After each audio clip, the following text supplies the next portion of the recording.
Welcome, you beautiful humans, to episode 11 of The Story of a Quilt.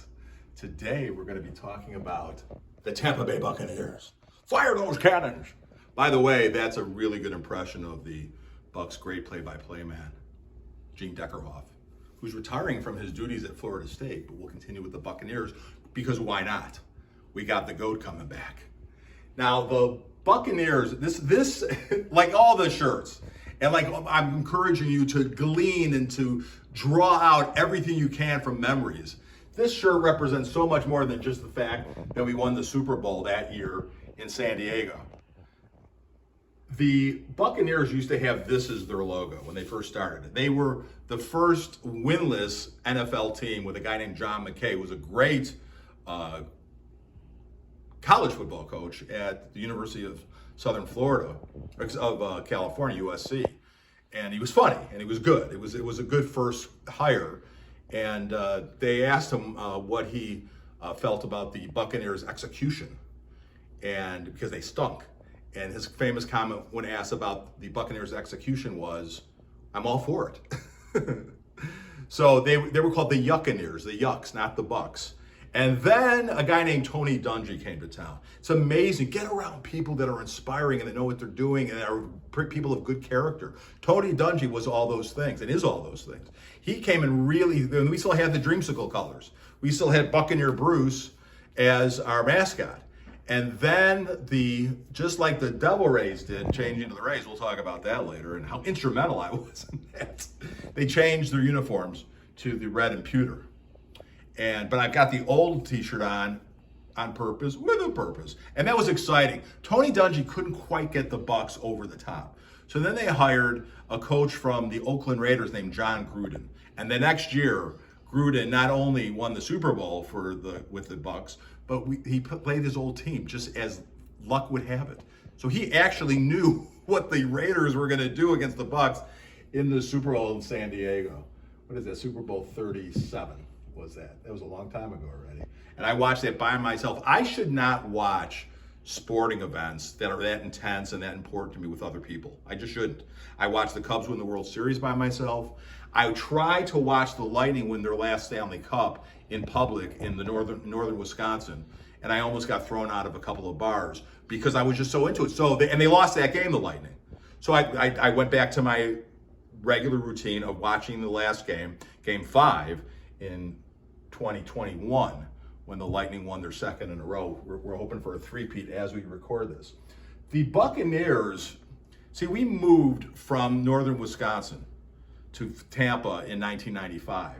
And we were already Bears fans, Joe and I. Joe, of course, was born on the Bears Super Bowl Sunday. It was in my blood. My dad was a huge Bears fan. And then number 2 came along, Jacob Ronald Olsen Klein on Facebook. Ron Olsen, he's got that rebel gene in him that I referenced when we talked about the Chicago Cougars.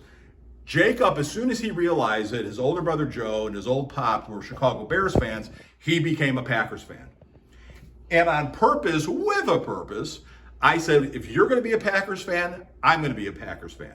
Because I didn't want to give him the satisfaction of having conflict with his father. There was going to be enough of that later, but we're going to cheer for the same team. And as it turns out, we've had 3 teams basically in our family: the Bears, the Packers, the green and gold of the Packers. I don't have the Packers here because it was a strategy. And then the Buccaneers. And as most of the time over the course of these 30 years or thereabouts, one of the teams was good and the other team stunk. Most of the times it was the Bears and the Bucs that stunk and the Packers that were good. And every so often, the Bucs would rise to prominence. And a couple of years ago, the Buccaneers played the Packers in the National Football Conference Championship game. Then that was split city. And people had to choose. And we had part of our family, it was like the KFL. It was a civil war. Part of the family chose the Packers. Part of the family chose the Buccaneers. The Bucs won. And Tom Brady led the Bucs to the Super Bowl. The first year was here. He fell short in 2021. And was it 2021? 2022 early, and then retired. But then he came back. He was resurrected. You guys use sports to launch off into bigger issues. Sports are great because they give a sense of community. You can learn so many lessons about life, and you can model yourself after individuals about what to do, what not to do. This whole thing that happened with Will Smith and Chris Rock, I've got great blogs on that. Just not judging those guys, not judging Will Smith, but just saying this is what happened. This is what I think happened. Tom Brady has dramatically affected this entire community, and of course, being the greatest of all time, the GOAT, National Football League. This particular Buccaneer Bruce mascot is actually Brady. If you look close, it's not the original Buccaneer Bruce. It's Tom Brady as Buccaneer Bruce. They have never worn the dreamsicle color since Brady has been here because they're pretty wimpy uniforms, and branding is really important. So they actually went back. They had horrible uniforms in between this Super Bowl and when Brady came to the team with Rob Gronkowski and so many other great players. They went back to their Super Bowl winning uniforms. You guys, dress for success. I'm wearing this stuff on purpose with a purpose. Do things deliberately in your life. How do you do that? Give me a buzz, 813-363-9545, and I'll tell you. The first session is on me anyway. You can get all the blog information for free at klein.coach. But if you need help about anything, you might be having some serious mental illness issues, I can help with that. I know how to help. grow@coachglennklein.com is my email. And just know that you are loved, and internally, you are perfect, righteous, holy, sinless, blameless, without spot or wrinkle. So is everybody who's ever played for the Buccaneers and everybody who's never played for the Buccaneers. I just named everybody on the planet, just like that. You can learn from Tom Brady, but you are no less than Tom Brady. He's a human being too. We're all human beings. He's done a lot. In his doing, he's done a lot, and he's a great example in many ways. But he's just a human being like the rest of us. I love all human beings because I love myself, and I realize we truly are one.